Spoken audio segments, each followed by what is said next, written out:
If you've ever looked at my art and wondered how I draw eyes like this, today I'm showing my entire process from sketch to rendering. Hi, welcome if you're new here. I'm Alexa.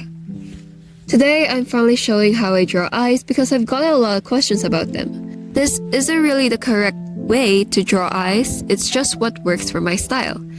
And I'm self-taught, so I've never actually made a tutorial before, which is probably a terrible sign.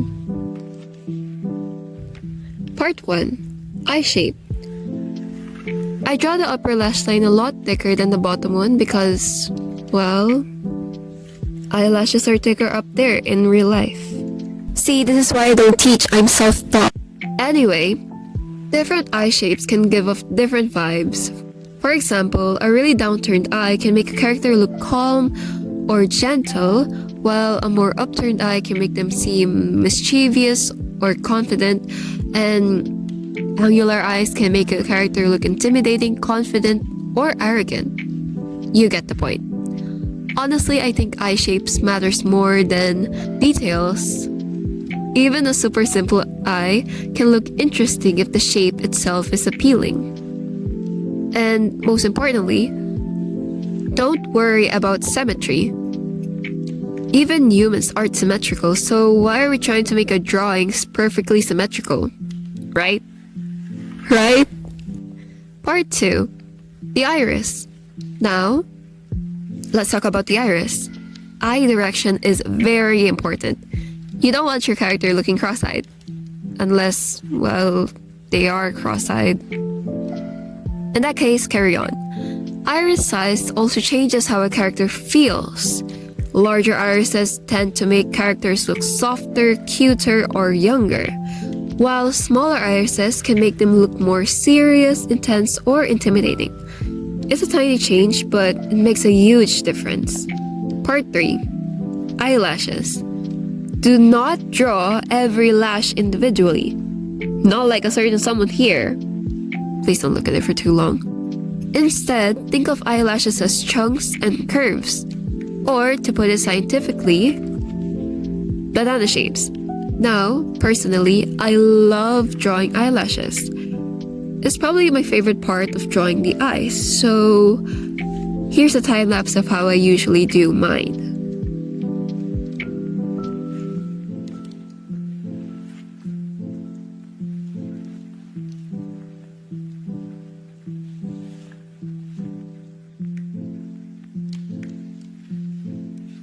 Part 4. Rendering. Now, for the rendering, first I pick the base color of the iris, and then I choose a darker, slightly more saturated version for the shadows. For example, pink eyes often look really nice with purple shadows. It just works. Trust me. Next, I make a new layer for the pupils and block them in with black. Nothing fancy yet. Then I start shaping the shadows and add a lighter, more saturated color near the bottom of the iris. Now, we're entering the trust the process stage. Make a new layer, clip it to the iris, and set it to overlay. Using the more one brush, draw around the iris using the base color. If you're following along and everything looks ugly right now, good, that's normal. Then, I make a multiply layer and add cooler shadows around the eye. After that, I use a hard brush with force fade to add these crescent shapes around the pupil. These help add depth and texture. Next, I create another clip layer and set it to add. I use a saturated blue and lightly brush it across the top of the iris. Then I lower the opacity until it looks right. Very professional advice, I know. For the pupil, I add these two half-circle shapes and some bright details inside, like my credentials. For the eyelashes, I use a lighter color to make them stand out while keeping the original lash line visible underneath. For the tear duct, I usually use a coral or pink shade and add lighter highlights. Then I clip another layer and set it to soft white and use the skin tone around the edges. And finally, the highlights. make a new layer and set it to add. I outline the highlight using the base color and fill it in with white. Then I add my usual star highlight and a dot underneath and some circles on the sides and whatever sparkles I'm feeling that day. There are no rules anymore. I've become too powerful. Part 5. Common mistakes. Please don't make these mistakes. Drawing perfectly circular eyes. Instead of making everything perfectly round, try experimenting with shapes.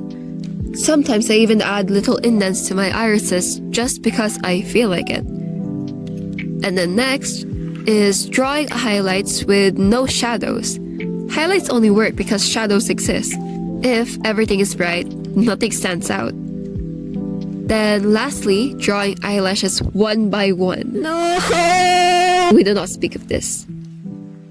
Hopefully this helped. If you try drawing eyes using these tips, I'd love to see them. And if there's another part of my art style you'd like me to explain, let me know. Also, I'm really sick right now.